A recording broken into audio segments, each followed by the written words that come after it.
Good morning po sa bawat isa. Inaanyayahan ko po ang lahat na tumayo at tayo po'y mananalangin. Hallelujah, Lord God. We praise you, Jesus, Lord. Salamat, Panginoon, sa araw na ito, Panginoon, na kami nagkasama-sama uli, Lord God, para papurihan ka, Lord God. Nandito kami, Panginoon, pang matuto, Panginoon, ng bagong word mo, Lord God. Salamat, Panginoon, sa pagpapala, Lord. And Lord, pinipipray mo namin, Panginoon, ang aming gagawin ngayon, Lord God, sa pagpupuri sa iyo, Lord God, hanggang sa pakikinig ng iyong salita, Panginoon. Gisingin niyo po, Panginoon, ang aming mga puso't isipan, Lord. And pinipipray mo namin, Panginoon, ang aming pastor na magsasalita. Bigyan niyo siya ng lakas, Lord God, na makapag-share, Lord God, ng iyong salita. And Lord, pinipipray mo po, Panginoon, ang mga taong wala pa ho dito, Panginoon. Ingatan niyo sila sa pumunta rito, Lord God. And sa aming pag-uwi, Lord, pinag-pray po namin na madala namin, Panginoon, sa labas, Panginoon, ng iyong salita, Panginoon. Lord, salamat, Panginoon. Ikaw, Panginoon, ang aming pupurihin at pasasalamatan sa pangalan ni Jesus.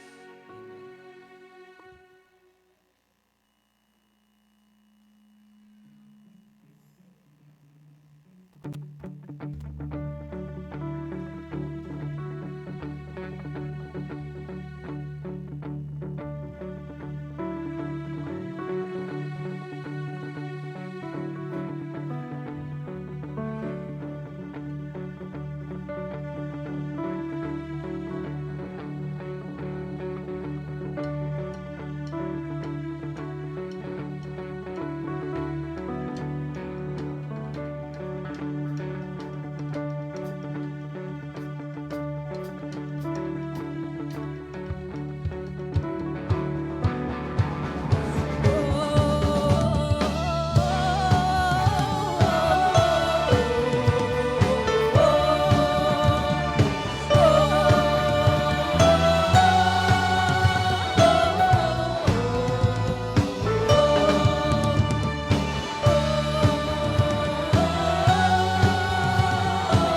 are victorious. You are the only King forever. Almighty God will lift you higher. You are the only King forever. Forevermore. You are victorious. You are the only King forever. Almighty God will lift you higher. You are the only King forever. Forevermore. You are victorious. Yes, you are victorious. You are victorious, O Lord God. We continue to worship you. Continue to praise you, Lord. We sing this song with all our hearts. We offer you this song, Lord God.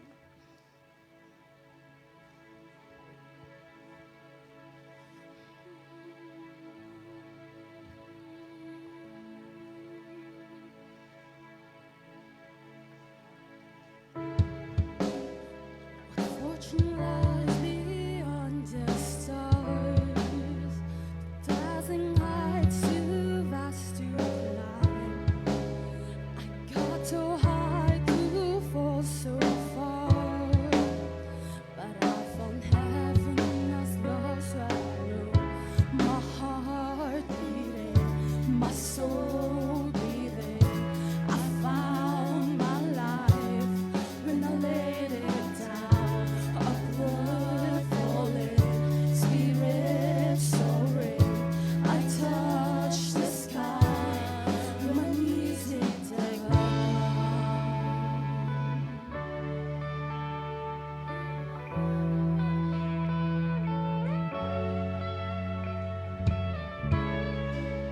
What treasures wait within your scars? To give for freedom, gold can't buy. I bought the world and sold my heart.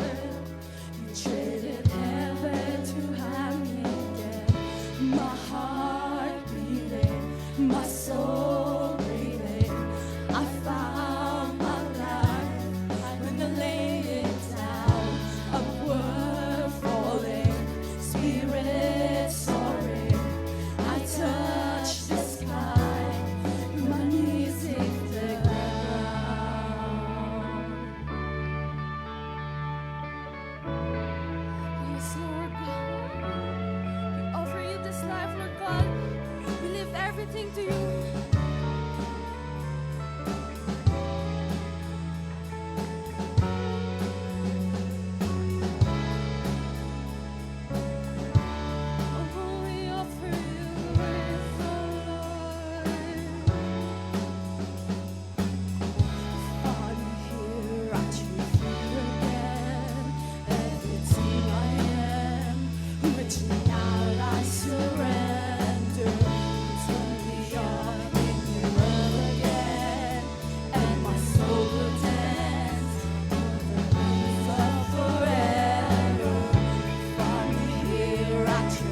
Lord God. We praise you, Lord. Thank you for all the blessings that you gave us, oh Lord God. Thank you for providing for us. Words are not enough to express how thankful we are, how blessed we are, oh Lord God. Thank you for everything that you have done. Thank you, Lord God, for giving us this life, for letting us have this talent, oh Lord God. We bring it all back to you. In the mighty name of Jesus, we pray. Amen.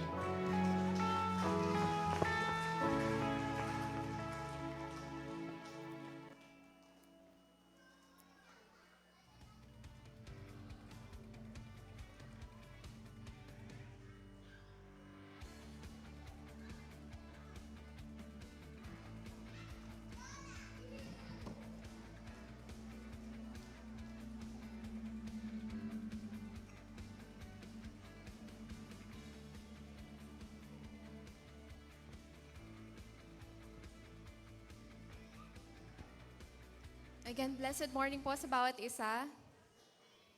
Mahina po ata. Pwede palakasan. Hindi, blessed morning po sa bawat isa. Muli. Amen. Blessed morning po. Ngayong umaga pong ito, ako po'y naatasan na mag-offertory challenge. Actually, hindi ko po talaga forte yung magsalita sa harapan. Pwedeng kanta na lang po. Ayun po.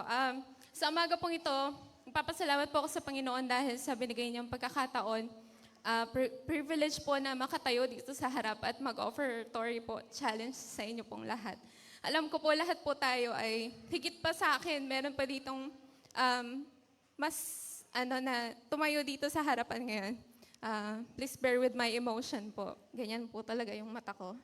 Anyways, yun nga po. Gusto ko lang pong mag-iwan ng 3 salita ngayong umagang ito. A grateful heart. So, sa umaga pong ito, bago po tayo magbigay sa ating Panginoon, gusto ko pong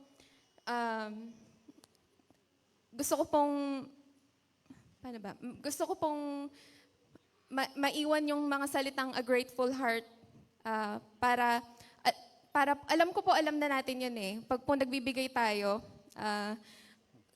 gusto ni Lord yung kung ano yung bukal sa puso mo, tama po ba? Pero nakasulat po sa Bible is 10% of your tithes. Tama po ba? Pero kung yung 10% na yun is ibibigay natin, it's because napipilitan tayo or dahil lang sinabi ni Lord, siguro wag na nating ibigay. Tama po ba? Kasi kung sasaliksikin po natin ang puso natin, parang, ay, dapat magbibigay ako ng 10% today. Dapat may maibigay ako today. Siguro po, wag na nating ibigay. Sa inyo na lang po yun.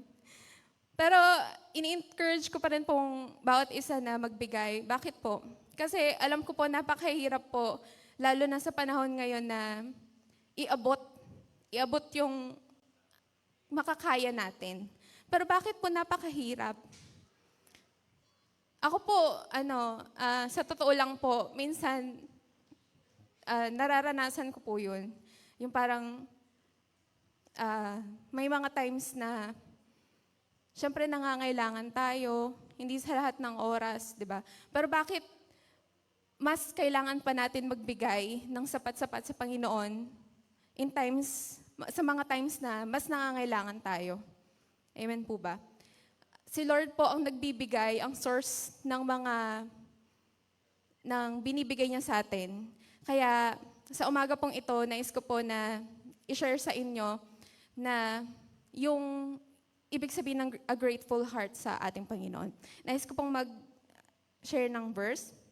Sabi sa 1 Thessalonians chapter 5, verse 18, "Give thanks in all circumstances, for this is the will of God in Christ Jesus for you." So sa lahat po ng circumstances, either you're sad, you're worried, you're happy, you're joyful, in everything that you do, give thanks to the Lord. In every circumstances na dadaanin natin sa buhay natin, give thanks to the Lord. Amen po ba? Hindi ko po alam kung tama yung mga pinagsasabi ko. Kalat-kalat na yung ko. Anyways, sa umaga pong ito, let us be steward of the blessings of what He's willing to give us. Amen po ba? Sa umaga pong ito, inaanyahan ko po lahat ng manalangin. So, Abba Father, we honor you with our grateful hearts today. Napakabuti mo, Panginoon, kami dinako niyo muli sa inyong bahay panambahan upang magsama-sama, Panginoon, na mapapurihan ka, Panginoon. Sa pamagitan ng pagkanta, pagsayaw, Panginoon, gayon din po sa aming pagbibigay, Panginoon. Kayo pong siya patuloy na gumabay sa bawat puso na nais na magbigay sa inyo ng kanilang tithes and offering.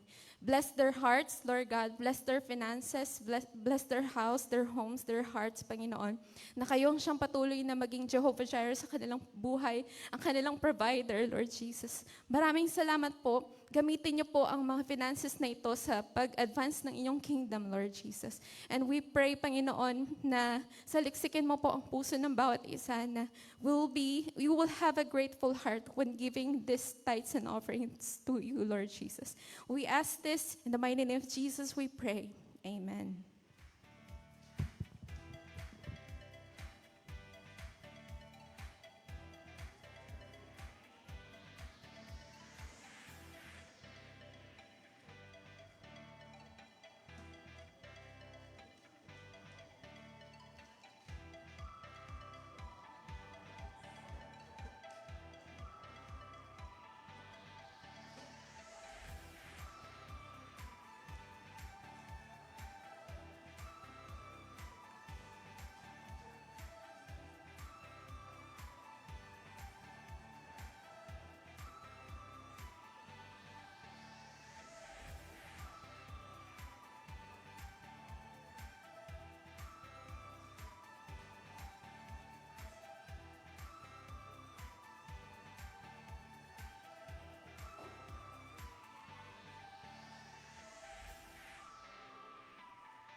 Wala na pong hahabol.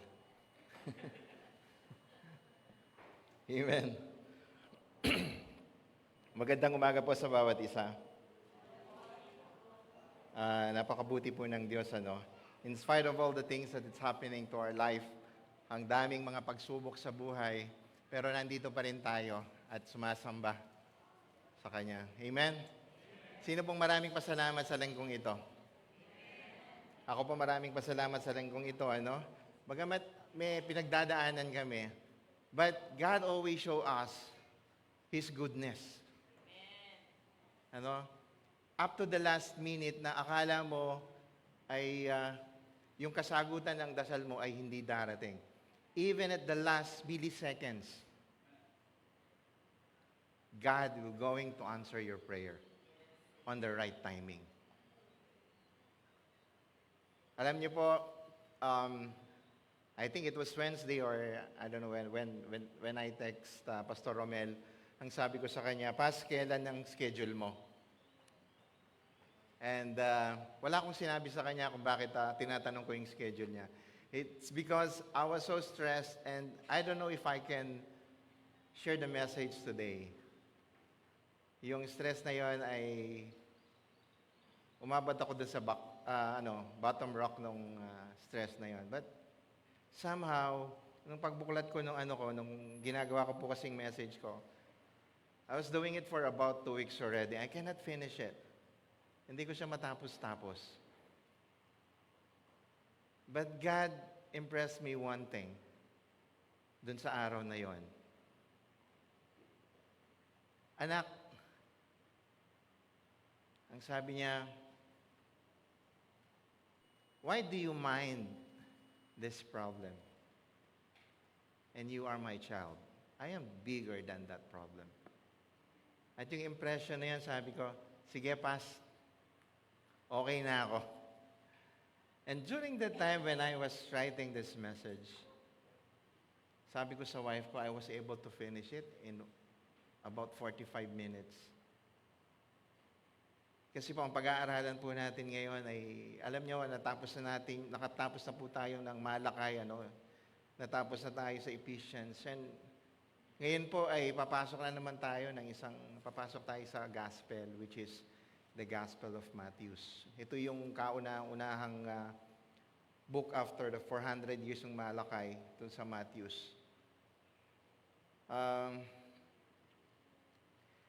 Medyo medyo emotional lang konti yung dating ng message ko. It's because I'm coming from the thing that I did not expect sa buhay mo na darating. Na hindi mo maiisip sa buhay mo na darating at gagawin ng isang tao sa'yo yun. Hindi mo lubos maiisip. Kapag kinuwento mo sa isang kapatiran o kung sino man na ikukwento mo sa kanya, ang sasabihin mo, may tao palang ganon. Magagawa pala niya yun. Pero during the time nung iniisip ko yon at sinasabi sa akin and sinasabi sa aking wife na may tao palang ganon, kaya palang gawin yon, my brothers and sisters, meron po ganong klaseng tao. But I forget during the time na iniisip ko palagi, I was caught on that thinking na laging may ganyang tao, may ganyang tao. Iniisip ko palagi, hindi ko naisip na I'm already staying in that situation. Iniisip ko na palagi pala, yung taong yun na nakagawa ng hindi maganda on our side. Kumbaga po, I was thinking of only that thing. Pero hindi ko naisip na yung gumawa doon sa taong yon ay ang aking Diyos na kaya niyang kontrolin yung taong yun. And when God showed me that light of path that I'm going through, my wife and I, it was yesterday's morning, paggising ko, my wife was just crying at around 6 a.m. May dumating na message sa kanya and a big answer to our prayer. God is answering our prayer bit by bit on the right timing. On our impression that if we pray, we would like our God,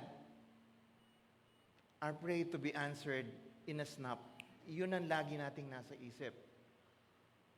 Pero ang Panginoon pala, binibigyan ka niya ng solusyon little by little. Time by time. So that you will going to realize how God's love and grace to you. Kasi hindi lamang po niya sosolusyonan ang isang problema kung hindi tuturuan ka niya ng leksyon, ng lesson kung paano mo maiintindihan bakit nangyari sa buhay mo yon. It's not just God is just giving you a problem. God is letting that problem comes to us. It's not. It's a lesson to us. To seek Him deeper. Hindi yung lamang na pagkakilala natin sa Kanya. Alam ko lahat tayo rito may pinagdadaanan. Pero yung pinagdadaanan po natin, God is answering our prayer. Little by little, He's answering it on His right timing. Even in a millisecond, sabi ko nga po sa inyo, that's the right timing na binibigay ng Panginoon. Ngayon po sa ating pag-aaralan, lalo po natin siyang kilalanin. Lalo natin siyang kilalanin. Dahil po itong pag-aaral natin ngayon ay mula po sa Gospel of Matthew. Ito po yung kauna-unahang libro sa New Testament. Kumaba yata yung introduction ko. Tinitignan ko lamang po kayo at kung nakikinig kayo. And praise God, I know everybody can relate here. Makipagbukas po kayo sa akin. Ito po yung maiksi lamang na mensahe sa Matthew chapter 1, verse 1 hanggang po yan, hanggang 24 po, ay 25, sorry. Tapusin po natin, Sige po. This is genealogy of Jesus the Messiah, the son of David, the son of Abraham. Abraham was the father of Isaac, Isaac the father of Jacob, Jacob the father of Judah and his brothers, Judah the father of Perez and Zerah. Some mother was Tamar, Perez the father of Hezron, Hezron the father of Ram, Ram the father of Aminadab, Aminadab the father of Nahshon, Nahshon the father of Salmon, Salmon the father of Boaz, whose mother was Rahab, Boaz the father of Obed, whose mother was Ruth, Obed the father of Jess, Jess the father of King David. David was the father of Solomon, whose mother had been Uriah's wife. Solomon the father of Rehoboam, Rehoboam the father of Abijah, Abijah the father of Asa, Asa the father of Jehoshaphat, Jehoshaphat the father of Jehoram, Jehoram the father of Uzziah, Uzziah the father of Jotham, Jotham the father of Ahaz, Ahaz the father of Hezekiah, Hezekiah the father of Manasseh, Manasseh the father of Ammon, Ammon the father of Josiah, and Josiah the father of Jeconiah, and his brothers at the time of exile to Babylon. After the exile of Babylon, Jeconiah was the father of Shealtiel, Shealtiel and the father of Zerubbabel, Zerubbabel the father of Abihud, Abihud the father of Eliakim, Eliakim the father of Azor, Azor the father of Zadok, Zadok the father of Akim, Akim the father of Elihud, Ehud the father of Eleazar, Eleazar the father of Matan, Mother the father of Jacob, and Jacob the father of Joseph, the husband of Mary, and Mary was the mother of Jesus, who is called the Messiah. Thus there were 14 generations in all from the Abraham to David, 14 from David to the exile to Babylon, and 14 from the exile to Messiah. This is now the birth of the Messiah came about. His mother Mary was pledged to be married to Joseph, but before they came together, she was found to be pregnant through the Holy Spirit, because Joseph, her husband, was fulfilled to the law, and yet did not want to expose her to the public disgrace. He had in mind to divorce her quietly. But after he had considered this, an angel of the Lord appeared to him and dreamed and said, Joseph, son of David, do not be afraid to take Mary home as your wife, because what is conceived in her is from the Holy Spirit. She will give birth to a son, and you are to give him the name Jesus, because he will save his people from their sins. All this took place to fulfill what the Lord had said through the prophet. The virgin will conceive and give birth to a son, and they will call him Emmanuel, which means God with us. When Joseph woke up, he did that, and angel of the Lord had commanded him and took Mary home as his wife. But he did not consummate their marriage until she gave birth to a son, and he gave him the name Jesus. Father, we thank you for today, O Lord God. Lord, gabahin niyo po kami sa aming pag-aaral ng inyong salita, Panginoon. I pray for my brothers and sisters here na nakikinig po dito sa bahay-sambahan, at for those who are listening and watching online, I pray, Panginoon, open their hearts, open their mind, give them the wisdom, give them the knowledge and understanding, Panginoon. At Lord, ang inyong lingkod po, Panginoon, na nandito na nakatayo sa harapan, ay naninikluhod, nabigyan niyo po ako ng karunungan, O Lord God. Nawa ang inyong pangalan lamang ang maitaas, at ang pagmamahal at grasya na pinapakita at nadarama po namin ang makita lamang at hindi ang inyong lingkod lang. Maraming salamat po. Pinupuri ka namin at pinapasalamatan. In Jesus' mighty name we pray. Amen. Amen. So, ang ating pong pag-aaralan ay ang genealogy and birth of Jesus Christ. When you say genealogy, ito po kung saan angkan nanggaling ang ating Panginoong Jesucristo. Ano po? So, kung tatanungin ko po kayo ngayon, gaano po kaimportante ang inyong mga ninuno? O sabihin natin, ang inyong pangalan. Lahat po tayo rito may apelido. Amen? Tanong ko po sa inyo, are you proud of your surnames or yung mga apelido nyo?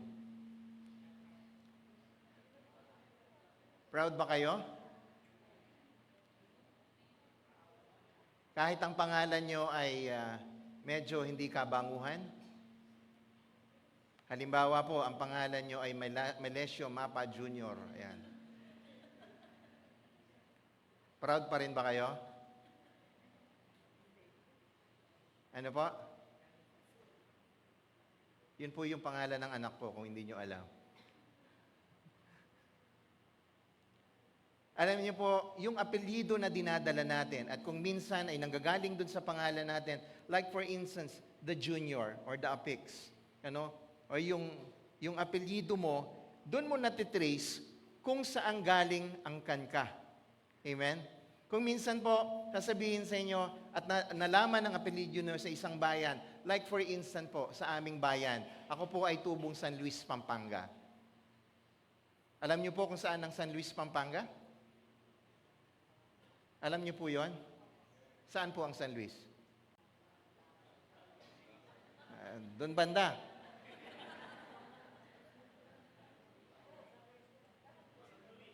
O, pag tinanong ko po kayo, saan si Pastor Romel? San Agustin, sabi. San Agustin, dito lang yan, ano? Pero Isabela po yung sinasabi. Ako po ay tubong San Luis, Pampanga. Ako po ay tunay na Kapampangan. At pag tinanong na ako, taga saan ka? Taga San Luis. Anong apelyido mo? Ako po ay galing sa angkan ng Diaz at Perez. Kapag sinabi ko pong Diaz, automatically, kilala nila yung aking mga ninuno. Kapag sinabi kong Diaz, Diaz. So you are from dun sa angkan ng mga Canlas at Guevara. So natitrace po nila yan up to the 3rd generation. O kung sino man yung Canlas dito at saka Guevara, hindi ko po kayo kamag-anak.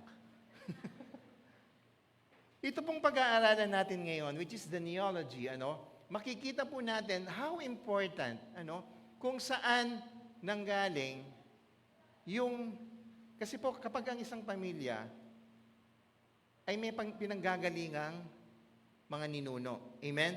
Pag-aaralan po natin yan. Because, sa ating pong pag-aaralan, unang-una po, wala kayo. Sa pag-aaralan po natin, the first chapter of the Gospel of Matthew in New Testament, it contains 2 distinction sections. Dalawa po, kung titingnan natin. Ano yung una? The first list of the genealogy of Jesus. Ito yung kung saan yung angkan na nanggaling ang ating Panginoon Kristo. From Abraham to his legal father, Joseph, husband of Mary, his mother. So titingnan po natin, si Matthew po rito ay inilahad kung saan nanggaling ang kanyang ama. Legal father, but not biological father. Magkaiba po yun. Biological father and legal father. Ang pangalawa po, the second part, beginning at verse 18, provides an account of the virgin birth of Jesus Christ. Yung kanya pong kapanganakan. Matthew begins the good news of Jesus by reminding us not only is Jesus a Jewish, but that he also has a family line can trace back to King David, to the father Abraham. Kung titingnan po natin, sasabihin nyo, ano ba yung pinag-aaralan natin sa Old Testament? Then we are going to the New Testament. Alam niyo po, from the book of Genesis to Revelation, ang pinag-uusapan lagi po natin dito ay ang Panginoong Jesucristo. Nandun po siya palagi. But we really have to understand how. Kung ang alam po lang natin, doon po kasi dati, when I was still doon sa kabilang paniniwala, I only know one thing. The birth of Jesus Christ is ipinanganak sa sabsaban kasama si Mary and Joseph. May 3 haring nagsida, kanta pala yun. May 3 hari, pero hindi po hari yun, mga pantas. Mga genius, mga, they said astronomers. Yun ang pagkakaalam ko. Pero, hindi ko alam saan galing itong angkan na to. If there's a family, sabi ko nga po sa inyo kanina, kapag ikaw ay may ipilido, may pinanggalingan ka. Hindi ka naman yung pagtag-ulan, parang kabuti, kapag umulan na yan, bigla ka lumulitaw. Hindi po tayo. Sino ba yung gano'n ngayon dito? Meron po bang gano'n? Na pag tag-ulan, lumalabas lang yung mga anak nyo? Tapos kukunin mong gano'n, palalakihin mo? Wala pong gano'n. So lahat po tayo may pinanggalingang angkan. You can trace back, sabi ko nga po sa inyo kanina, you can trace back yung angkan mo o mga ninuno mo from your name, from your family name. So ito po yung pag-aaralan natin ngayon.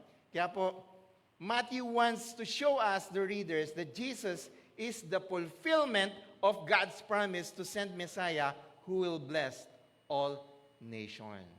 So ang ating pong pag-aaralan ngayon is the genealogy and birth of Jesus Christ. Dalawa lang po ang points dito, di ba? Ang sinabi ko rito. Ang point number 1 ko po rito is the genealogy of Jesus Christ o yung pinanggalingan ng ating Panginoong Jesus Kristo. Ang subpoint 1 po natin rito is, sa verse 1 po kasi, Matthew presents his theme in the first verse, Jesus as the fulfillment of the prophecy of Israel's expectation. Basahin po natin yung verse 1. Ang sabi dito, this is the genealogy of Jesus the Messiah, the son of David, the son of Abraham. Akalain niyo po pala, we can trace back yung angkan ni Jesus Christ from King David up to Abraham. Alam niyo po ba yun? Yung genealogy of Messiah, the son of David, the son of Abraham, the first two words of Matthew dito is yung record of the genealogy and record of origins. In Matthew 1-7, ang sinasabi po rito ay yung record ng genealogy or record ng mga angkan ni Jesus. Yung pangalawa po, verse 18 hanggang 25 po, the record of the origins. And in the entire Gospel of Matthew, we have the record of the history. Ayan, ganyan po niya present yung chapter 1 ni Matthew. Very simple lang po yung presentation niya rito. At may intindihan natin dito kung paano niya, bakit present niya ganito, itong si Matthew yung sa chapter 1, yung genealogy of Jesus Christ and the birth of Jesus Christ. Kilalanin muna natin, sino po ba si Matthew sa pagkakilala nyo? Diba, inaalam muna natin kung sino yung nagsulat at kung ano yung kan. Sino po si Matthew sa pagkakilala ninyo? Correct. Si Matthew po ay isang tax collector, or called Levi or Levi. Matthew was qualified to write the account of Jesus' life and teachings. Bilang isang tax collector po, si Matthew ay may pinag-aralan. Literate siya. Kasi kung wala po siyang pinag-aralan, you cannot be a tax collector. Kasi parang mga accountants, nung panahon na yon, di ko alam kung ano pa yung tawag doon sa kanila, kung accountant man, tagabilang man, or what. Siya po ay isang tax collector of the day. Siya ay, may pinag-aralan. Pangalawa, very well organized po itong si Matthew. At ang number 1 dito, dahil siya po ay tax collector, magaling siya sa Saan? Hindi lang pera. Si Pastor JB, magaling siya rito. Dahil accountant yan Alam niyo kung record. Pagre-record. Kasi po, kapag wala kang record, you cannot go back to the old numbers na kapag hindi ka organized in terms of the numbers, may hirapan ka. So si Matthew po rito ay recorder among the disciples who took notes of Jesus' teachings. Kaya po ito, kung titignan natin, qualified ba si Matthew doon sa pagsulat niya? Opo. Dahil siya ay napakagaling mag-record. We might say when Matthew followed, he left everything. Pag-iisipin po natin na nung panahon na yon, na siya po ay sumama sa ating Panginoong Kristo, ay iniwan niya lahat. Hindi po. Ang dala niya ay ang kanyang papel at ballpen. Matthew nobly used his literary skill to become the first man ever to compile an account of the teaching of Jesus. Kasi po sa mga susunod na pag-aaral natin, ito po si Matthew, ipapakita niya yung first ministry niya. Pero hindi pa po ngayon yon. Sa susunod po nating pag-aaralan yon. Sa chapter 2, 3, 4, at sa mga susunod na chapter. Ngayon po ay tumuon muna tayo dito. Sabi doon, the son of David, the son of Abraham. In this overview of explaining the lineage of Jesus, Matthew clearly and strongly connects him to some of the greatest men in the history of what? Old Testament. Sino? Sina Haring David, Abraham. The record of lineage of Jesus from ang tawag po sa kanya, Patriarch Abraham, At baka po magtaka kayo, bakit si Matthew siya yung unang-una na sa New Testament? Actually po, hindi hindi nilagay lang doon na hindi po siya chronological yung pagkakalagay doon. Kala po kasi ng iba, though most Testament scholars believe that Gospel of Matthew was not the first of the 4 written Gospels. It will place as the first book of the New Testament. There are many reasons why Matthew belongs to the first Gospel accounts. Marami pong rason doon. Pero, ang significant po and portions is Jesus' teaching that are not included in the Gospel, such as the fuller versions of the Sermon of the Mount. Siya po, si Matthew po kasi, ang nakapagsulat at nakapagtala ng full Sermon at the Mount. Okay? Sige. Sabi dito, Son of David, Matthew presents Jesus as the kingly Messiah promised from David's royal line. Di ba lagi natin sinasabi, hari ng mga hari. Kung titignan nyo nga po naman, si Jesus Christ, ang kanyang mga ninuno, sa kanyang ama, which is Joseph, is from the royal line. Sino po ito? Si Haring David. Matthew points to Jesus as the fulfillment of the Old Testament prophecy. At kay Abraham naman po, Matthew not only connected Jesus to David, hindi lamang kay David, but backtrack yet to Abraham, which is Jesus is the seed of Abraham.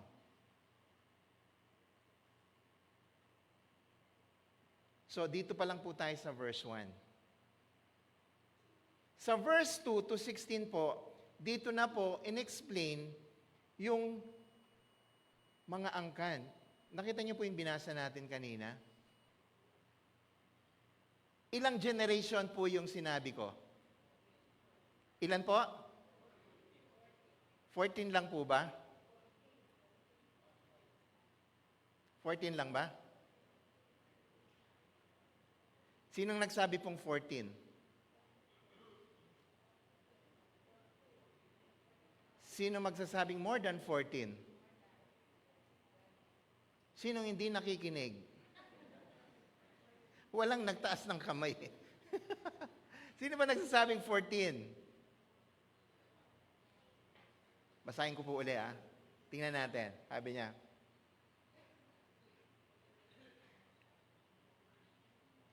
yung pinakahuling verse po dito, sa verse 17. Tingnan natin, sa verse 17. Sabi dito, Thus, there were 14 generations in all from Abraham to David. 14 from David to exile to Babylon, and 14 from the exile to the Messiah. Ha?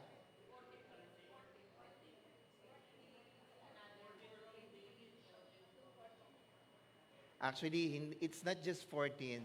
Hindi lamang po siya, more than 14 po siya. Hindi lang siya 28, marami po. Kasi po, yung pinakita lang dito po is the shortcut. May pinutol po si Matthew dito. Pero, actually, more than 42, ano pa nga po ito generations. Yung kinumpute ko nga po, kasi binibilang ko, kinukompute ko, yung 14, paano kasi kinuha? Nakuha ko 2,000. I come up with ito, gumawa ako ng probability. But this is not, gumawa lang ako ng probability. Mahilig akong ganun Gumawa ako ng probability. So 42, for instance, 42 generations times 50 sa taon natin ngayon, which is more or less 50 may nabubuhay na ganun. Alam niyo po nakuha ko, it's like more than 2,000 years. But the point here is Matthew was able to get kung saan yung mga angkan ni Jesus Christ. Ano po? So, kinukuha natin dito na yung kung saan siya nanggaling. Kung binasa nga natin po, father of, father of, father of, son of, wife of, father of. Ganun yung binabasa natin. Paulit-ulit, pero nag-iiba-iba yung pangalan. Ano po? Kung titingnan po natin dito, ang gustong iparating po ni Matthew dito, this genealogy established Jesus' claim to the throne of David through his adoptive father. Tandaan po natin, baka sabihin nyo, ang ama ni Jesus Christ is si Joseph. No, adoptive father lang po siya. He's not the legal father siya, but not the biological father. This is not the blood lineage of Jesus through Mary, but the legal lineage of Jesus through Joseph.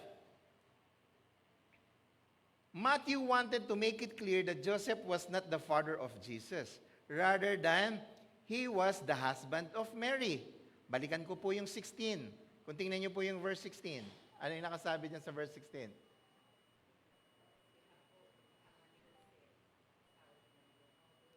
Ano po? Kung papansinin niyo, from verse 2 hanggang 15, ang sinasabi, the father of Eleazar, the father of Matan, the father of Jacob, and Jacob the father of Joseph. Pero, ang pinakauli, ang sabi, the husband of Mary. But they did not say the father of Christ. Hindi, the husband of Mary, and Mary was the mother of Jesus, who is called Messiah. Nakuha niyo po yung ibig sabihin ni Matthew dito? Do yung sinasabi niyang angkan na pinanggalingan ni Joseph from Abraham, David, blah, blah, blah, marami po yung yan. Maraming maraming generations ang nagdaan. But at the end of the day, Matthew would like to address yung sinasabi po niya rito na si Jesus Christ is just adoptive son of Joseph. Legally, yes. Legally po, siya ang ama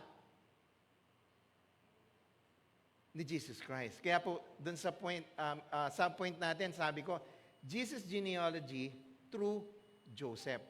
Pero hindi po nabanggit ni Matthew dito. Kung gusto niyo pong malaman yung genealogy from Mary, yung genealogy naman na paatras, kasi po si Luke, ang ginawa niya, he started from Jesus Christ, paatras naman. Pero si Matthew po, ang ginawa niya, pataas, pababa, going to Jesus Christ. Ganun ang presentation nila. Ano po? So, the genealogy is clearly intended be that of Jesus' legal ancestry and not of his physical descent. Hindi po yung pagiging ama biologically ni Jesus Christ kay Joseph. Ito po yung gustong ipakita sa atin. Bakit po? Tayo pong mga tao ay sadyang makasalanan. So, walang Mamaya po, matutunghayan natin to. Subpoint number 3, Matthew's organization of the genealogy. 14 generation.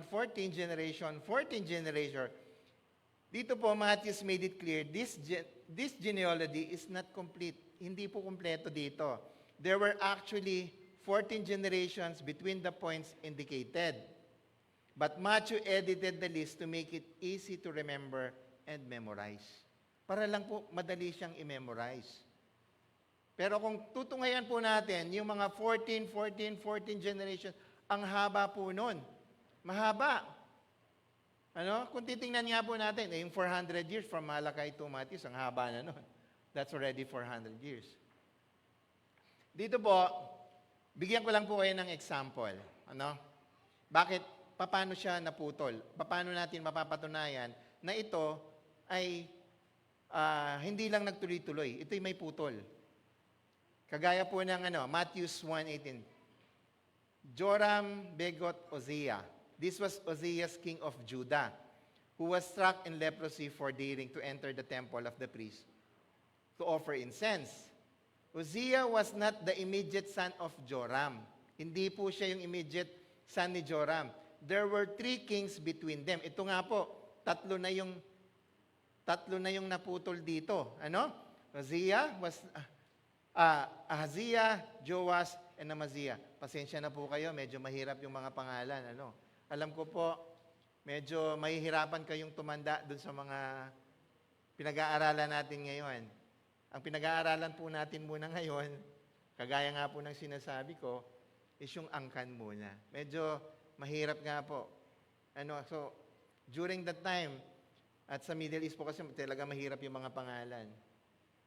Buti nga po ngayon, yung mga pangalan natin ay dito sa Pilipinas, medyo pinabango na ng konti. Ano po ba yung mga pangalan na kilala nyo na medyo hindi kagandahan ng mga pangalan? Meron pa po bang may pangalan ditong Procorpio? Ha? Ano? Seriaco. Minsan nga, may tinawag tayo dito, Mojako. Yung mga pangalan pong yun, ito ay example lamang at pinapakita dito yung mga lineage ng mga pangalan, ng pinagtugma-tugma ng mga pangalan. Ano po. So, ibig pong sabihin dito, yung sinabi po ni Matthew dito na genealogy ay may mga pagkaputol-putol din po. Okay. Uy, sorry. Naghang yung ano ko. Ang kagaya nga po ng sabi ko sa inyo kanina, yung difference between Luke and Matthew's genealogy ay magkaiba. Pero ang tinutumbok po nila ay iisa. Baka sabihin nyo, bakit dun sa sabi ni Luke ay iba dun sa, kung pag nasa bahay po kayo, basahin nyo. Luke chapter 3, verse 23. Kung paano nag-start si Luke. Sige, basahin natin. Hahanapin ko.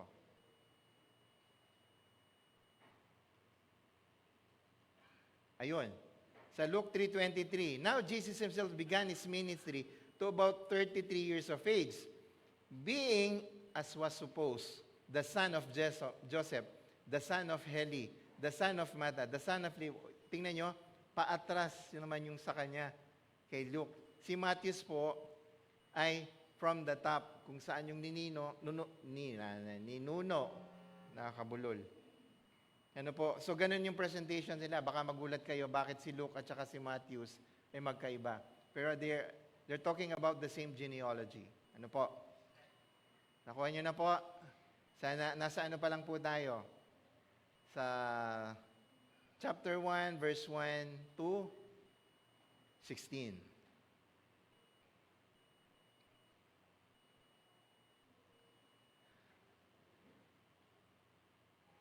Sige. Pasensya na po kayo, nawawala yung ano ko. Punta naman po tayo ngayon dun sa main point number 2 natin, which is the birth of Jesus Christ. Kagaya nga po ng sabi ko sa inyo kanina, ako, ang pagkakaalam ko sa birth of Jesus Christ, ay hindi ko alam niyo po ba anong nangyari bago ipinanganak ang ating Panginoon Kristo? Kasi sa ating pagkakaalam, is yung Pasko lang. Ano? Yung ipinanganak sa sabsaban. dumating yung mga pastol, may star na nag-guide sa mga astronomer, which is the tatlong pantas, pumunta siya doon, and the rest is history. Pero bago po doon, bago pinanganak ang ating Panginoong Jesucristo, ay meron ng marites.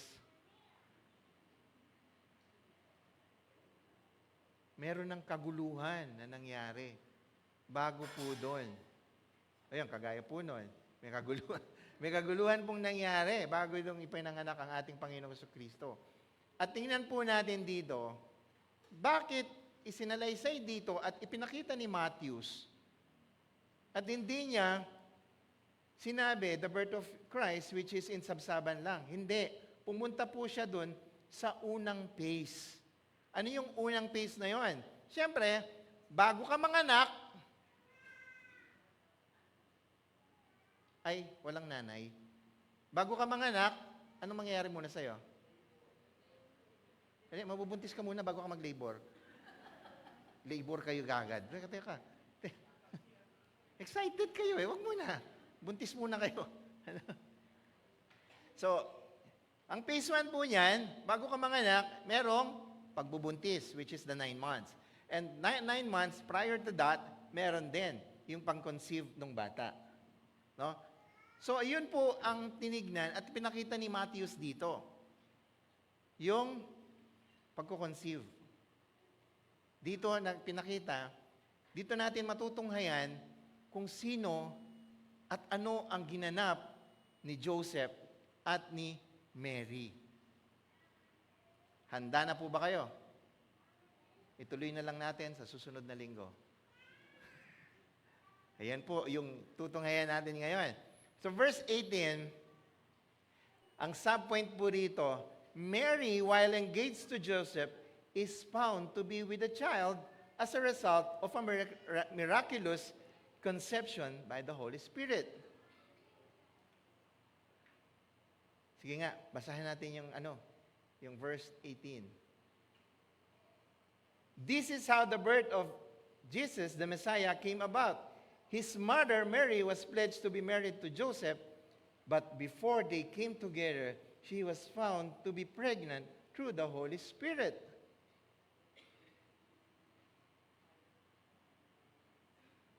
Kung ikaw, malaman mo ang asawa mo ay buntis, at bagong kasal pa lang kayo, and you haven't conceived yung bata sa sinapupunan ng asawa mo, anong mangyayari sa inyo?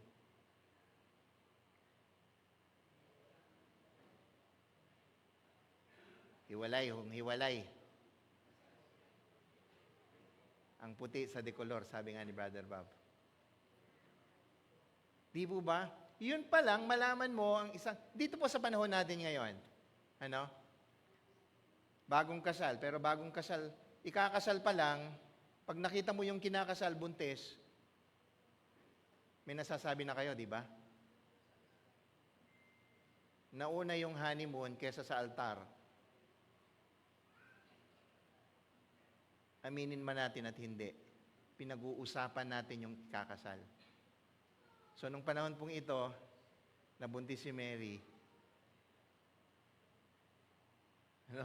Alam niyo po, during that time, if we're going to read it, sa King James, sabi dito, now the birth of Jesus Christ was as follows.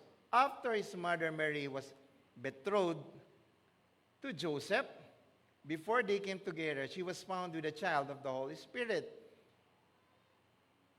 Tingnan po natin dito, ang nakasulat, betrothed.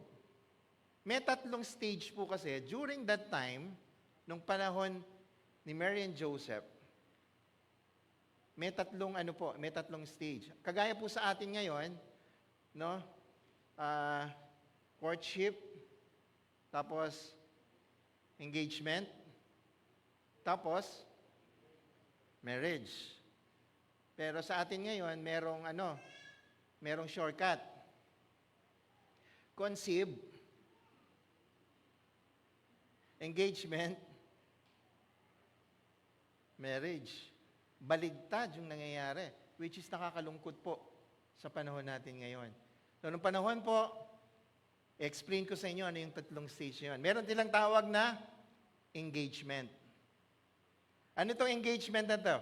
This could happen when the bride and groom to be were quite young. Mga bata pa sila, at ito'y i-arrange nila. Engagement pa lang po yun. Ano? So, ito'y ginagawa nila na parang matchmaking. Ayan. Ang pangalawa po dito is betrothal. This made previous engagement official binding. Pag pumasok na po kayo doon sa betrothal, ibig sabihin po nun, you are already married. So, nung nalaman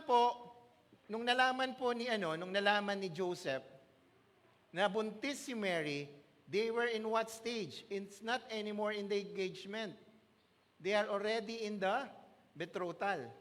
Ibig sabihin po, they are already considered mag-asawa. Betrothal could only be broken by divorce. Ang betrothal po ay nagtatagal ng ilan? 1 taon. Then after a year, that's the married. Pero during that year, you are already considered mag-asawa po. Pero during this time, nalaman ni Joseph na si Mary ay buntis. Ano sa tingin niyo ang gagawin? Ano?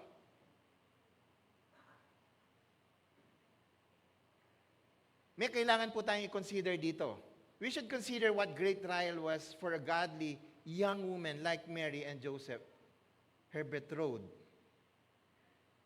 Ano yung magiging, kung kayo po na nandun sa stage na yon, 1 year, at papasok ka, excuse me. Remember, Mary and Joseph, may takot sa Diyos, mahal nila ang Diyos. Tapos biglang may darating na ganito, na pagsubok. Try to imagine ano ang mararamdaman ni Mary during this time. Kung kayo po, ilagay nyo yung sitwasyon nyo dun sa sitwasyon ni Mary. Yung sitwasyon niya po siguro dito, napaka yung distressing, yung humiliating, nakahiya. Siyempre, di po ba? Kasi po, nothing but the fullest consciousness of her own integrity and strongest confidence in God could have supported her in such trying circumstances. Ano pong masisira dito? Reputasyon, honor, at ang pinaka masama po rito, buhay. Yung buhay niya. Kasi hindi naman po alam ng iba kung paano siya nagbuntis. Can you imagine? Nagbuntis ang isa rito sa atin at sasabihin niya, wala akong asawa. Anong iisipin niyo? Una pa lang po dito, wala siyang asawa na buntis. And we already judge them. Amen? May dumaan. Bigyan ko kayo ng example. Sino mahilig tumambay sa bahay nila? Sa harapan. Sino may terrace? Di ba, usually, nagkakape ka na, sa harap ka ng bahay, inom-inom ka ng kape, tapos may dumaan na babae. Ang pagdaan ng babaeng ganyan, nakita mo buntis. Anong sasabihin mo? At ang pagkakaalam mo, doon sa babaeng yun na buntis, wala siyang asawa. Anong papasok sa mind mo? You're going to judge. Una, how are you going to judge? Kaya na ka na, kikirengkeng yun. Di po ba? Yun ang sasabihin mo. Pangalawa, di ba anak ni ano yan? Wala namang asawa. Bakit buntis siya? Tinatanong mo ba, bakit siya nabuntis? Alam mo naman kung paano siya nabuntis. Di ba? But you don't know even kung paano siya nabuntis. Malay nyo yung dumaan na yon, na-rape pala. Hindi natin alam. But we are already judging. This is what's happening here.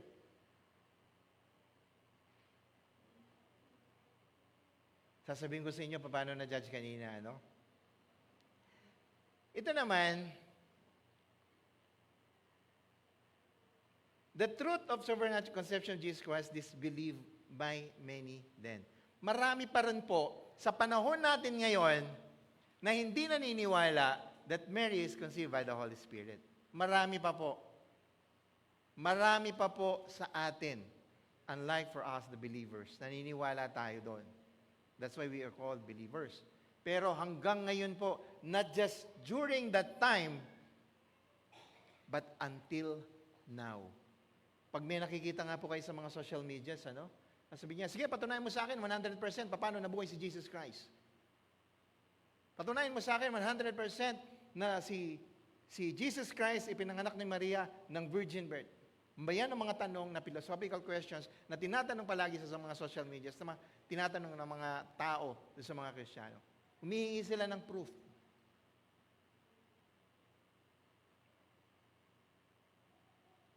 Ang daming mga ganon. Pero, ang ginawa po dito ni Matthew, bakit sinabi niya rito, is reference are made to this suspicion in passage like John 8:19. Basahin niyo po yung chapter 8 ng John, verse 19. At saka yung chapter 8, verse 41 ng John. Makikita niyo yung kasagutan doon. Kaya po dito, si Matthew, itinutuwid niya, alam niyo ba, may chismis pa dito, na si Mary daw ay nabuntis ng isang Roman soldier. Oh, marites yun. Hindi po ba? Pero, kaya po nasabi dito, kasi kung ako at kung sino mang kalalakihan dito, nalaman ko ng aking pakakasalan, ilalagay ko po dun sa point na, ilalagay ko muna dun sa point na engagement. Dito po kasi nasa betrothal, na sila, stage, which means mag-asawa. So, asawa ko na siya, pero hindi pa kami we haven't engaged for conceiving that baby. Ayan.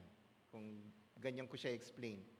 At kamukat-mukat ko, isang araw, yung babaeng asawa ko na wala pang isang taon ay buntis. Ano po ang mangyayari? Ano sa tingin nyo ang mangyayari? What will going to happen? Dito po kasi, di ba sabi ko sa inyo, una si Mary, yung honor niya, yung buhay niya. Pangalawa, itong si Joseph, buhay din niya, yung honor niya, pangalan niya. Ano po? Pero dito, makikita natin ang kabutihan na pinakita dito ni Matthew, yung kabutihan na ginawa kay Mary at kay Joseph, at naipaliwanag ito ng mabuti. Sa subpoint po natin dito, Joseph seeks a quiet divorce. Sa verse 19 po, anong sabi? Because Joseph, her husband, was faithful to the law and yet did not want to expose her to public disgrace, he had in mind to divorce her quietly. Anong iniisip po? I-divorce niya si Mary. Anong pagkakalam niyo po sa divorce? Iba po yung hiwalay, iba pa yung legally hiwalay. Pwede po kayong kasal, pero naghiwalay kayo, but in the law, kasal pa rin kayo. Pero ito po, ang divorce ay pinapawalang bisa ang kasal. Ito po ang gustong gawin ni Joseph. I-divorce si Mary dahil nalaman niya nabuntis dahil hindi pa sila nag-conceive. Paano hinandle ni Joseph ito? How did Joseph handle this? Sa binasa natin, to put her away secretly. Ang plano ni Joseph, ganito. Matahimik niyang, hayaan niya muna pong manganak si Mary. Ito ang plano niya. Hahayaan niya muna. And up to the point, pag nakapanganak niya, quietly, i-divorce niya or silently, i-divorce niya. Bakit po? Pinakita pa rin ni Joseph dito yung kanyang pagiging makadiyos. Na ayaw niyang ipahiya si Mary. Ayaw niya pa rin ipakita. Ayaw niya ipahiya. The disgrace, yung gagawin niya. Alam niyo po kasi, siyempre, alam naman, pag nabuntis ka, ang tendency po, especially during this time, kapag ang asawa mo, 1 taon kayo at wala pa kayong kinukonsib, nabuntis siya, automatically, ang sasabihin mo, ayaw na kita. Hindi ako. At ang lagi pa sinasabi ng mga lalaki, ano po yung sinasabi ng mga lalaki? Naiputan ako sa aking ulo. But Joseph did not do that. Ang plano pa niya ay hintayin niyang manganak si Mary, then silently, i-divorce niya. Pero doon sa mga susunod na nangyari po,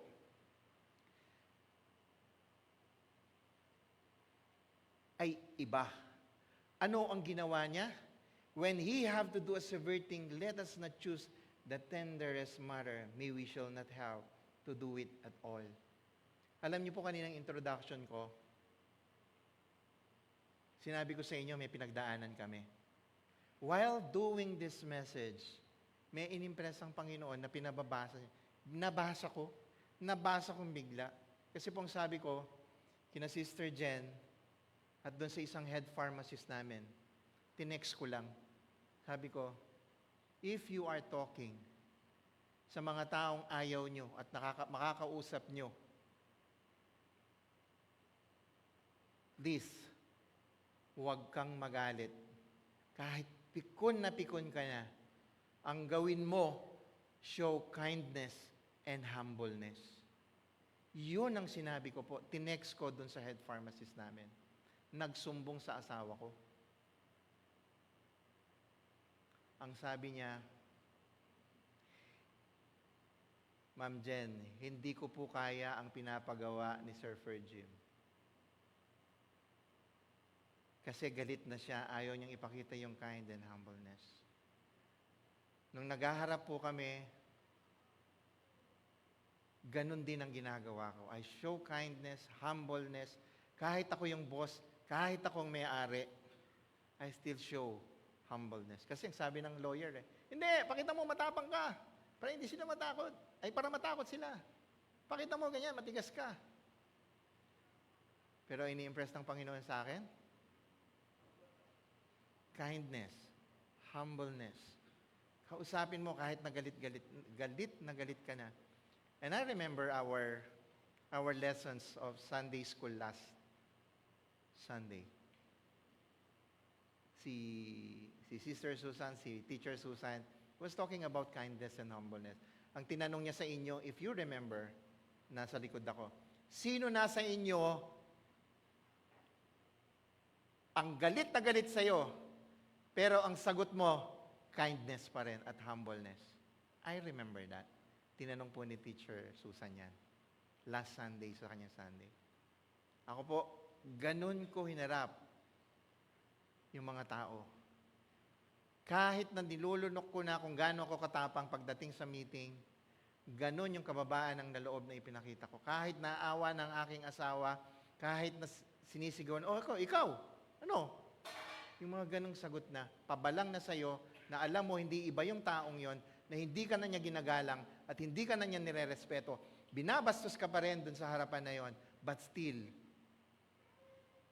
God is asking you to be kind and humble in front of them.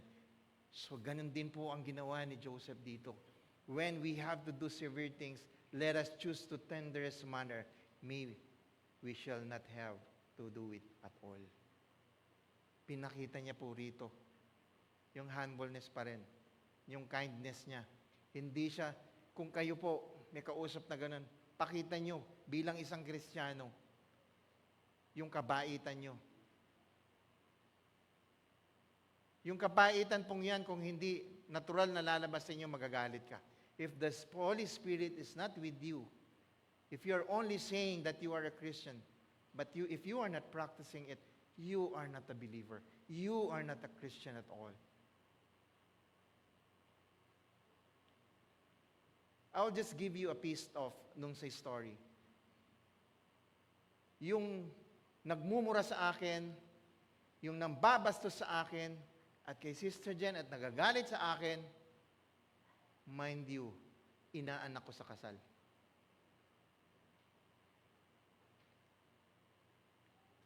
Harap-harapan, binabastos ako. But still, God's love and grace, sabihin mo sa kanya, sige, anong gusto mo? Pwede ba nating, kinausap ko mag-asawa, sabi ko sa kanya, God's love and grace is not hurting each other. Let's stop it.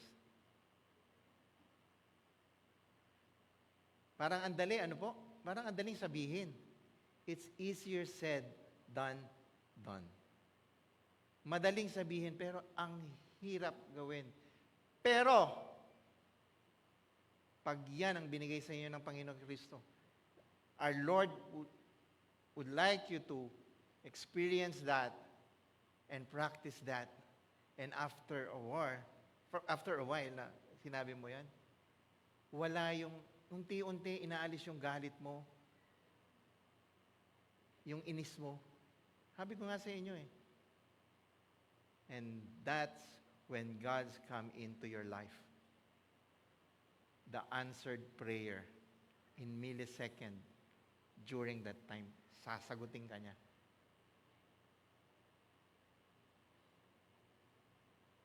And I just realized when I was doing this message, sabi ko, Joseph had done this. Bakit tayo hindi natin kayang gawin? Ang hirap po.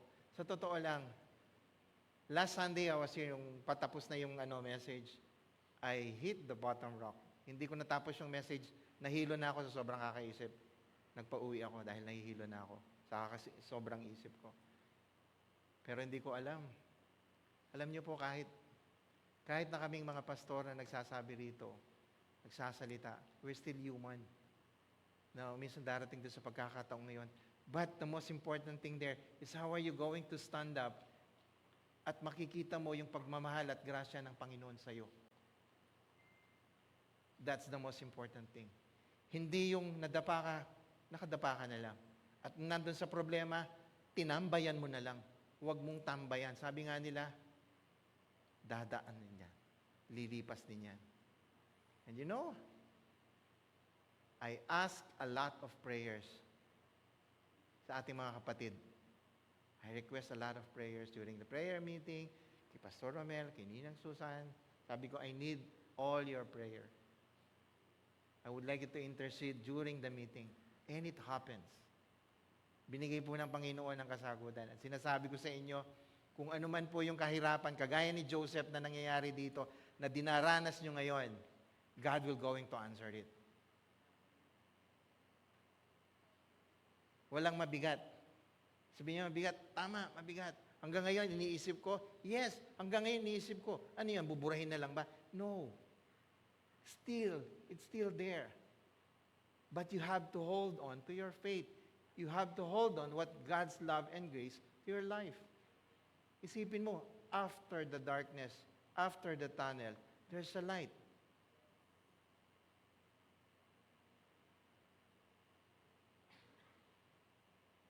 Isipin mo, si Mary buntis.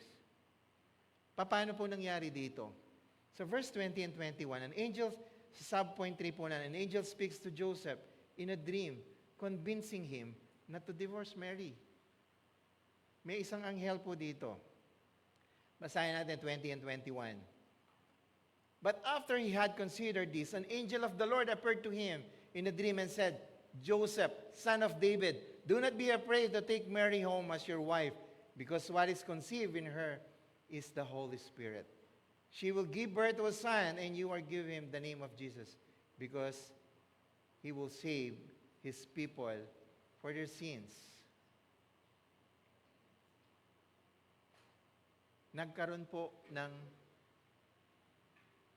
panaginip si Joseph. Ang panaginip niya at ipiniliwanag dito ng anghel. This was not, ulitin ko po, this was not the angel, but simply an angel of the Lord. Hindi po nasabi kung sino to, si Gabriel or what, ano? Unlike dun sa prominent in the announcement made dun kay Mary and Zacharias. So, take note nyo rin po, makikita nyo sa Luke chapter 1 verse 19 yon, si Angel Gabriel ang nag-ano doon. Ano po? Joseph, son of David. Son is David, the reference to Joseph legal lineage to the throne of David. So, ang nangyari po dito, pinakitaan ng isang anghel sa pamagitan ng isang panaginip at sinabi sa kanya.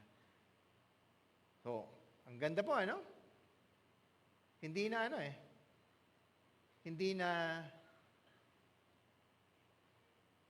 hiniwalayan ni Joseph si Mary.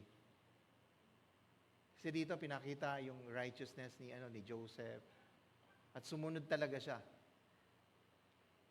Subpoint number 4, medyo bilisan ko na po ng konti, mahaba, medyo may kahabaan pa. The virgin birth as the fulfillment of the prophecy. Basahin po natin 22 to 23 dito. All this took place to fulfill what the Lord had said through the prophet. The virgin will conceive and give birth to a son, and they will call him Emmanuel, which means God is with us. Matthew rightly understood that the supernatural conception of Jesus was prophesied. Yung sinabi rito it was prophesied. Saan po natin makikita yon? Isaiah chapter 7, verse 14. We know that the Isaiah passage speaks of Jesus because it says, the virgin shall be with a child.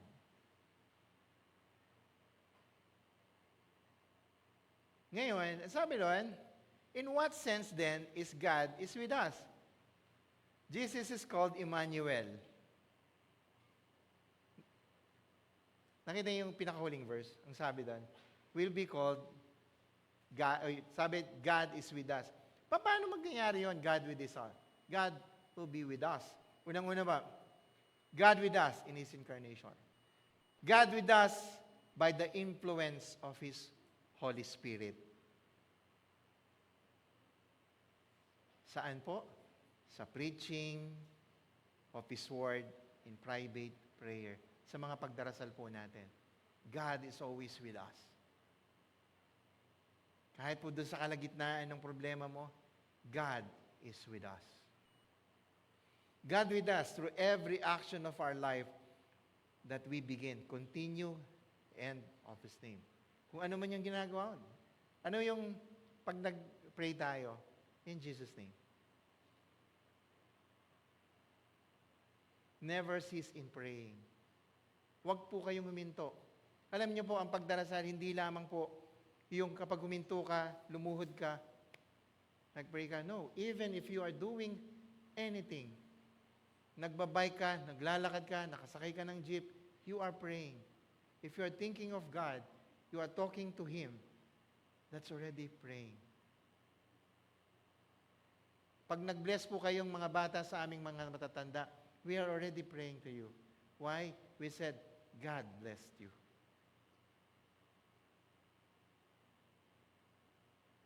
God is with us to comfort, enlighten, protect, and defend us in every time of temptation and trial in our death, in the day of judgment.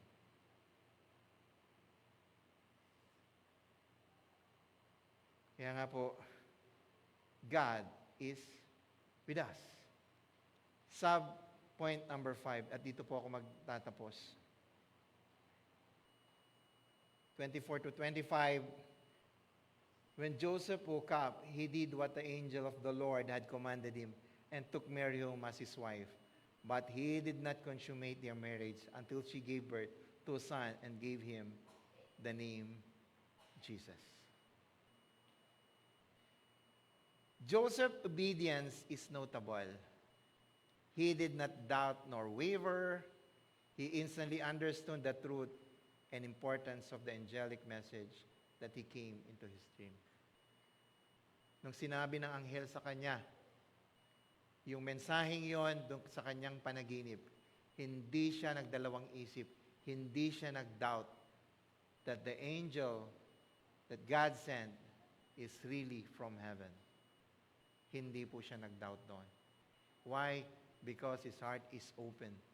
Kung natatandaan nyo, hindi niya ipinaya si Mary, kundi gusto pa niyang isave dun sa mga kahihiyan. Ganyan po yung righteousness ni Joseph. This emphasis that Jesus was conceived miraculously. Matthew wants to make Jesus' virginal conception quite ambiguous. For the acts of Joseph had no sexual union with Mary until she gave birth. So hindi po nagkaroon ng sexual interaction between Mary and Joseph, even during dun sa pagbubuntis po kay Jesus Christ. And the last verse there, and he called his name Jesus. They did what God told them to do, through it was fairly common name. Ito po yung mga Jesus kung sinoon ay mga common name. Ano yung mga common name dito? Jennifer, common name yan. Susan, common name yan. Pero Procorpio, wala nang pangalan ngayong ganun. It had genuinely great meaning and would have been to be the greatest name. The name above all name. So, dun si Matthew po rito, ipinakita niya in spite yung unang-una kung saang angkan nanggaling si Joseph. At sinasabi rito, genealogy of Jesus Christ, it's because the legal father of Jesus Christ is Joseph. Pero wala po siyang kadugo kay Joseph. So from the Old Testament, yung prophecy na darating si Messiah, dito po makikita dun sa genealogy. Yung kay Isaiah po. So dito pa lang po makikita na natin. Even during the time, sino ba si Abraham? Si Father Abraham. Sino ba si King David? Kung hindi nyo pa po makonect, Matthew is trying to connect Jesus Christ dun sa Old Testament here. So yung mga angkan niya, so yung mga ninuno niya. So ngayon po, kung gusto nyong alamin bakit gwapo kayo, alamin nyo kung sino ang ninuno nyo. Pero kung tamad kayo, huwag nyo nang alamin ang ninuno nyo. Ano po? So dito rin ipinakita yung pagsunod ni Mary and Joseph without doubt sa ating Panginoon.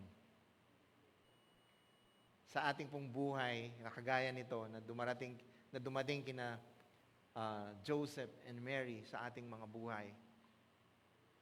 Isipin nyo, mag-asawa kayo, biglang nabuntis ang asawa mo, kahihiyan, yung buhay, paano mo i-handle yon?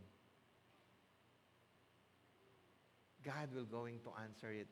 Just like God sent an angel to Joseph in a dream. Dito po, kung titingnan natin, di ba kayo natutuwa? Dito pa lang, pinapakita sa atin ang pagmamahal ng ating Panginoon Kristo, yung kasagutan sa ating mga kasalanan. Now, if you are not yet really believe of what we have read in chapter 1, I'm telling you, if you still have a doubt at hindi ka pa sigurado kung ligtas ka o dito pa lang po pinapakita sa chapter 1 ng Matthew. Yung katotohanan ng ating Panginoong Kristo kung paano siya ma-conceive, paano siya ipinanganak, hanggang dun kung paano po siya pinako sa krus. Dahil sa ating mga kasalanan. If we have a problem right now, if you're really believer, hold on to your faith because God's love and grace ay darating na sa buhay mo. Let's pray. Father God, we thank you, O Lord God, sa aming napag-aralan, Panginoon. Kagaya po ng sinulat po ng ni Matthew, O Lord God, sa chapter 1. Even in the Old Testament, you showed already the plan on how Jesus Christ, our the Messiah, our Savior, and how is He going to come dito sa mundong ito dahil sa pagmamahal mo. And you clearly explained and showed to us, O Lord God, how your love to us, Lord. Salamat, Panginoon, sa mensaheng ito na pinapakita nyo. Ipinakita nyo rito, hindi lamang po, Panginoon, yung mga ninuno ng Ama, Jesus Christ, si Joseph. Kundi, how did they handle it? Because they are godly people. Hindi mo sila pinabayaan, O Lord God. Lord, we ask for your favor. We ask for your love. We ask for your grace.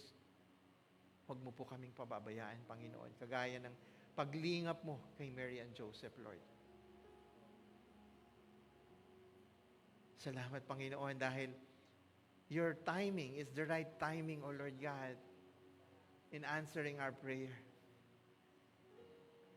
Lord, I pray each and every one here, my brothers and sisters, kung sino man po, Panginoon, na nandito, may dinaranas na mabigat na problema. I know, Lord God, that you are with them. Even if it's financial, Lord God, you will going to provide for them. If they are down, Lord, you are going to lift them up. Salamat, Panginoon, sa buhay. Lord, we entrust our life to you. Kung ano mo pinagdadaanan namin, Panginoon, kami nakahawak lamang sa inyo, kami numayakap sa inyo, O Lord. Dahil dito pa lamang po, Panginoon, ang pagmamahal mo, pinapakita mo sa amin.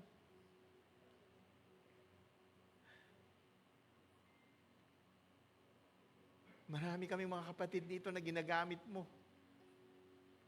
to pray for us, to intercede for us. Because you showed your love to them also. Salamat, Panginoon, sa buhay ninyo, Lord. Na ibinigay nyo dito, pumunta kayo dito sa lupa, Lord Jesus, for our sin. Sino ba naman po kami, Lord? You adopt us to become your son, Lord. Maraming salamat, Panginoon. Pinupuri ka namin at pinapasalamatan ka, O God. In Jesus' name, Lord. In Jesus' name. Ngayon, pag-ibig ng Diyos, ang pagliligtas ng anak, at ang pakikpisa ng banal na Espiritu, ay magsabi ng, Jesus Christ, Lord, we loved you. Amen and amen.